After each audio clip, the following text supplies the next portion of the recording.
너무 사랑해줬더니 고마워하기는커녕 아주 만만해 보여. 우리가 이렇게 우스워 보여. 아주 약을 타? 스타벅스가 도대체 왜 이러는지. 금융, 경제, 이 세상 재밌는 이야기 시동위키의 시동입니다. 반갑습니다. 설명의 왕! 커피 한 잔의 여유, 구독 한 번의 여유 부탁드리겠습니다. 자, 오늘의 주제는 바로 그 커피의 대장 스타벅스입니다. 자, 바로 들어가 보겠습니다. 팔로미. 여러분, 스타벅스에서 여름철 한정 증정품인 서머 캐리백에서 발암물질이 검출됐다고 합니다.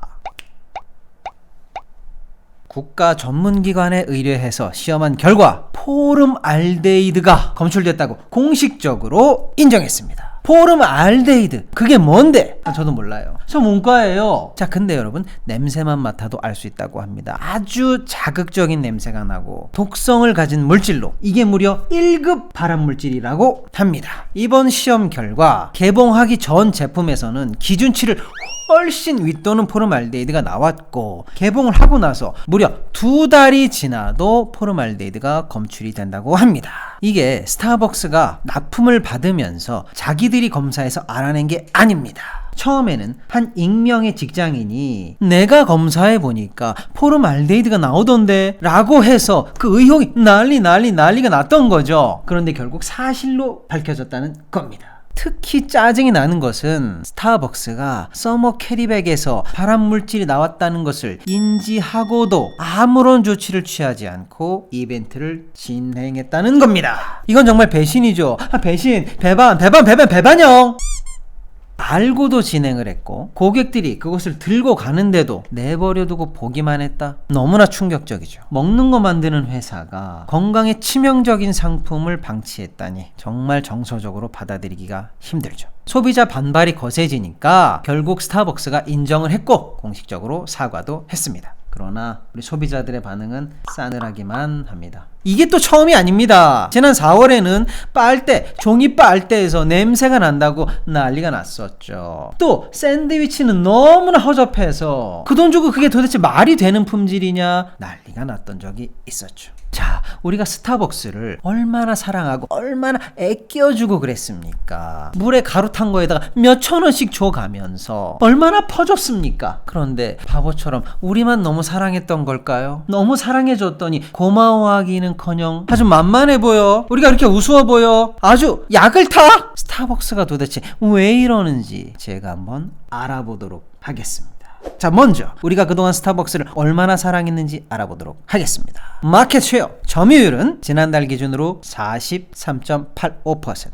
식음료 브랜드 1위, 작년에도 1위. 커피에 있어서 다른 브랜드랑은 게임이 안 돼버려. 다른 모든 브랜드를 다 합쳐도 스타벅스를 못 이겨. 압도적인 1위. 그래프 보시지.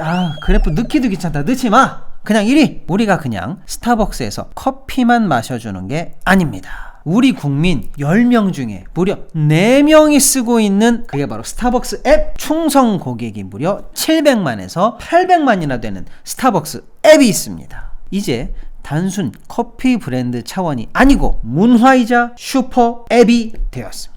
실제 모바일 빅데이터 플랫폼 모바일 인덱스에 따르면 스타벅스 앱의 월간 활성 사용자 수가 지난달 기준으로 567만 명. 우와. 작년에 비해서는 무려 35%나 성장. 스타벅스는 이제 커피집, 즉 다방이 아니고 엄연한 디지털 파워 기업으로 엄청난 영향력을 갖게 된 것입니다. 저는 이 부분을 주목합니다. 우리 국민 40%가 가입된 앱. 이게 왜 중요할까요? 이걸로 신세계는 뭐든지 할 수 있다. 슬슬 스타벅스의 더 깊은 속내로 들어가 보도록 하겠습니다. 국내에서 스타벅스를 운영하는 회사의 원래 이름은 스타벅스 코리아였습니다. 미국 스타벅스 본사와 신세계가 50대 50 지분을 가지고 공동 운영하는 합자 회사였습니다. 신세계는 커피 사업을 통해 성장하니까 좋고, 미국 스타벅스는 한국에 빨대를 꽂아서 꿀을 빨아먹으니까 좋았고, 둘의 호흡이 잘 맞았었죠. 스타벅스는 1999년 이화여대 1호점을 출발로 해서 2016년에 처음으로 매출이 1조 원을 넘었고, 2021년에는 매출 2조 3천억을 달성하면서 드디어 2016년 이후 5년 만에 매출 2조 원대를 넘어선 것으로 추산됩니다. 스타벅스 본사는 스타벅스 코리아 매출의 5% 정도를 매년 로열티로 가져갑니다. 그리고 무조건 미국 본사에 원두를 쓰도록 하고 있죠. 매장의 인테리어 자문, 글로벌 출시 상품 판매 등등등 전부 아주 미국 애들 마음대로 돈 되는 거 아주 싹 다 했고 수익이 엄청났었죠. 그러다 보니까 이제 주주로서 배당도 1년에 200억에 300억 이상씩 받아갔었습니다. 자, 그런데 느닷없이 작년에 스타벅스 코리아 지분의 변화가 찾아옵니다. 바로 미국 본사가 자기 지분 전부, 즉 스타벅스 코리아 지분의 50%를 전량 매각! 그걸 누가 샀냐? 17.5%는 이마트가 사고요. 32.5%는 싱가폴 투자청이 사갑니다. 이제 스타벅스 본사는 지분이 없으니까 회사 이름에 스타벅스를 쓸 수가 없게 된 거죠. 그래서 이름이 바뀌어버립니다. SCK 컴퍼니. 자, 그럼 이제 스타벅스는 한국 회사인가요? 그렇습니다. 적어도 외견상으로, 지분상으로, 법적으로 한국 회사입니다. 싱가포르인가 뭔가가 한 30% 정도 갖고 있는 거 아니야? 그게 중요한 게 아닙니다. 보통 회사의 큰 결정은 어디서 합니까? 주주총회에서 하죠. 어떻게 합니까? 과반수 넘으면 그냥 방망이 땅땅땅땅. 신세계가 이미 과반을 넘으니까 자기 마음대로 할 수 있는 거죠. 시동이키 특별 결의 그런 거 몰라? 특별 결의? 암요. 알죠. 네네. 보통의 안건들은 다 과반으로 처리가 되는데 아주 중요한 안건들은 과반수가 아니라 특별 결의라고 해서 출석 주주 의결권 3분의 2 그리고 발행 주식 총수 3분의 1 그 이상 찬성을 얻어야 통과가 되는 그런 사항들이 있습니다. 한번 볼까요? 정관 변경, 주식 병합, 자본 감소, 회사 합병, 해산, 영업 양도, 임원이나 감사 해임 같은 딱 봐도 엄청 중요한 안건은 특별 결의를 받아야 하죠. 자, 그런데 특별 결의를 저지할 수 있는 의결권은 그럼 몇 %일까요? 3분의 1이니까 33.3%. 그런데 싱가폴 투자청의 지분은 32.5%. 33이 안 됩니다. 사실상 보통결의든 특별결의든 신세계 마음대로 할 수 있는 구조. 내 마음대로 할 수 있는 국내 회사인 거죠. 이제 미국 커피가 아니고 그냥 신세계 커피죠.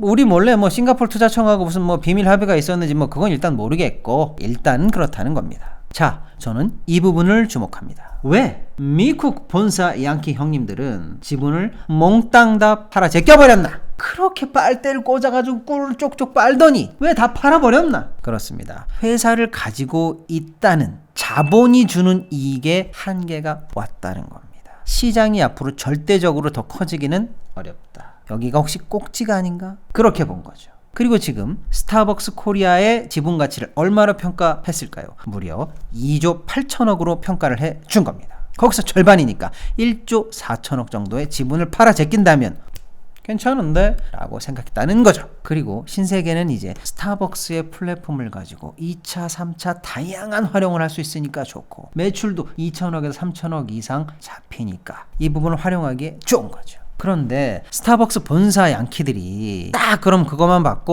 쉽게 손을 털었겠느냐? 그게 아니죠. 양키와의 계약이 어디 그렇게 쉽겠습니까? 스타벅스 본사가 주식은 다 팔았지만 빨대는 그대로 남겨놓습니다. 매출의 일정 부분을 브랜드 수수료로 떼가는 거, 그 5% 정도 아까 말씀드린 거 그대로 살려둡니다. 그리고 여전히 원두니 뭐니 디자인이니 뭐니 바꿀 수가 없습니다. 거기다가 한 발 더 나가서 이게 아주 재밌는 부분이 있습니다. 집중 아주 재밌는 부분입니다. 미국 스타벅스는 이른바 콜옵션을 보유하게 되는데 콜옵션 이게 뭐냐? 콜 산다는 겁니다. 옵션 선택권, 즉 내가 선택만 하면 도로 사오는 권리, 그걸 콜 옵션이라고 하죠. 스타벅스 본사는 라이센스 계약이 만료되는 경우에 이마트가 가지고 있는 주식을 몽땅 다 되살 수 있는 콜옵션이 있습니다. 이게 무슨 뜻이냐? 앞으로도 나와 너와의 라이센스 계약 있지? 그거 계속 유지하는 거야. 상표 그대로 써야 되고 원두 그대로 써야 되고 알지? 로열티 그거 쭉쭉쭉 가져오는 거 알지? 그거 라이센스 계약이 끝나는 순간 나 여차하면 네가 가진 주식 그거 싹 다 가져온다. 스타벅스는 여전히 내 거나 마찬가지야. 너는 그냥 맡아서 경영하고 경영에 해당하는 수익만 가져가면 돼. 이런 뜻입니다. 그리고 방금 말씀드린 라이센스 계약이 그냥 만료되는 게 아니라 혹시 이마트 너의 잘못으로 인해서 만료가 된다? 네가 잘못해서 내가 라이센스 계약을 만약에 해지한다? 그러면 있잖아, 나 콜옵션을 행사할 때 네가 가진 주식의 35%를 깎아서 할인해서 네 주식을 살 거야. 알았어? 이런 계약이 들어있습니다. 신세계, 이마트, 니들이 내 말 안 들어가지고 스타벅스 브랜드에 먹칠을 한다든지, 그래서 내가 라이센스 계약을 해지하면 너는 35% 손해보고 주식 다 나한테 넘겨, 이 뜻입니다. 올해 초 스타벅스 기업 가치를 최소한 3조라고 잡았을 때 1조를 그냥 낼름 디스카운트해서 다시 가져올 수 있다는 거죠. 이와 같은 귀책 사유에는 스타벅스 본사의 브랜드 가치를 훼손하는 여러 내용들이 포함된 것으로 알려집니다. 이마트는 스타벅스 코리아의 지분을 전부 다 인수했지만 여전히 국내 신규 점포를 열거나 메뉴를 만드는 데 있어서 스타벅스 본사의 승인을 받아야 합니다. 매장 인테리어나 굿즈에도 스타벅스 본사가 여전히 개입하거나 관여하는 것으로 전해지고 있습니다. 자, 결론부터 얘기하자면 스타벅스 브랜드에 치명적인 먹칠을 하면 양키들이 할인된 가격에 스벅을 도로 가져갈 수 있다. 제가 왜 이런 얘기를 강조하냐? 여러분, 스타벅스 코리아가 SCK 컴퍼니가 되고 나서 맛이 변했다, 빨대가 이상하다, 샌드위치가 엉망이다, 별의 별일들이 다 있다가 급기야는 발암물질까지 나오게 된 상황. 이게 혹시나 여러분, 스벅은 이제 국내 회사가 되었기 때문이다. 그래서 일부 나쁜 대기업처럼 국내 소비자 무서운 줄 모르고 잡아놓은 물고기처럼 자기네들이 뭘 하던 말던 무조건 1등으로 사랑해 주니까 소비자가 만만해 보인 거야? 라는 비판의 의견이 있었습니다.